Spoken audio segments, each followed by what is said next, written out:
tapi sebetulnya kalau kita orang cerdas, orang pintar ya, kan saya selalu mengajarkan anak saya juga ya. Kalau kita anak sekolahan, orang sekolahan diberikan akal sehat, kalau kita melihat suatu tayangan dan kita mau berasumsi atau membuat satu kesimpulan, kita harus nonton secara utuh. Janganlah, saya udah selalu memberikan pesan kepada anak saya, jangan membuat satu kesimpulan kalau kita nontonnya setengah-setengah atau cuma dari potongan-potongan. Nah, setelah saya lihat pas itu, kan saya lihat nih, ternyata isinya adalah Bang Kamarudin bilang gitu kan, bahwa di statementnya nih ya, polisi katanya mengabdi ke mafia, mengabdi pada negara 1 minggu, 3 minggu pada mafia. Terus saya bilang nggak semua bang, kata Bang Kamarudin, iya rata-rata untuk polisi katanya yang memiliki harta sampai miliaran atau ratusan miliar dan bla bla bla. Dan sebetulnya kalau ditonton secara utuh, orang pasti mengerti maksud Bang Kamarudin apa. Jadi sebetulnya udah jelas belakangnya ada lanjutannya, cuma gitu kan yang beredar di berita pada saat itu dan laporannya kita nggak tahu dipotong segimana, itu hanya cuma potongan sampai pada mafia, potong. Selanjutnya belakangnya nggak ada. Gitu. Itu dari saya sih. Ya. Baik, dari saya ya. Pertama saya mau katakan adalah hak setiap orang membuat laporan. Kalau itu delik laporan, delik tindak pidana laporan ya. Kemudian kalau dia delik aduan, maka hanya korban yang berhak mengadu. Kalau dia bukan korban, dia tidak punya legal standing sebagai pengadu atau pelapor. Lalu masuk kita ke materi yang disebut dengan fitnah atau pencemaran nama baik. Siapakah yang terkena fitnah? Siapa yang merasa tercemar nama baiknya? Itu dulu. Apakah orang yang melapor ini merasa tercemar nama baiknya atau merasa terfitnah? Itu dulu ya. Nah, itu yang pertanyaan pertama. Yang berikutnya, apakah yang terkena fitnah ini pribadi, seseorang atau lembaga atau institusi negara? Gitu ya. Yang berikutnya. Yang berikutnya adalah apakah perkataan itu memang membahas seperti yang mereka tuduhkan atau membahas topik lain? Kemudian yang berikutnya, apakah pembahasan itu ada dasar hukumnya atau tidak, legal standingnya ketika dibahas? Ada surat kuasa untuk itu enggak?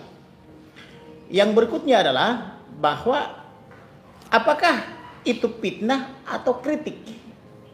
Kalau fitnah, dia menyerang nama baik seseorang tanpa diberikan solusi atau hanya dibuka aib seseorang, baik itu secara langsung bisa berupa perumpamaan, tetapi disertai juga dengan solusi-solusi apa yang harus dilakukan oleh lembaga yang dikritik misalnya.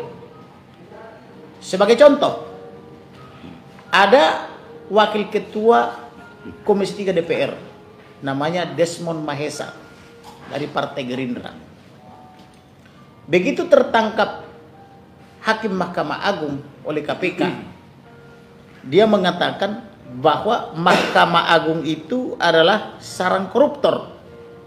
Ditulis tanggal 14 November 2022 hari Senin pukul 22 waktu Indonesia Barat. Mahkamah Agung sarang koruptor. Bagaimana cara memaknai kata-kata seperti ini?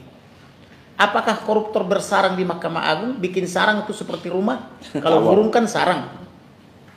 Apakah seperti itu cara memaknainya? Tentu saya rasa orang berpendidikan akan tahu. Ini kan perumpamaan.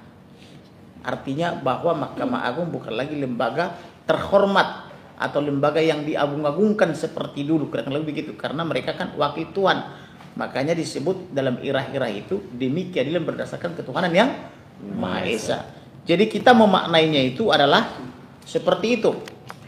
Kemudian ada juga pernyataan wakil ketua Mahkamah Agung mengatakan bahwa mereka menyerah atau angkat tangan untuk memberantas Markus. Apakah Markus ini nama atau sebuah istilah? Itu juga harus dimaknai dengan tepat oleh ahli bahasa.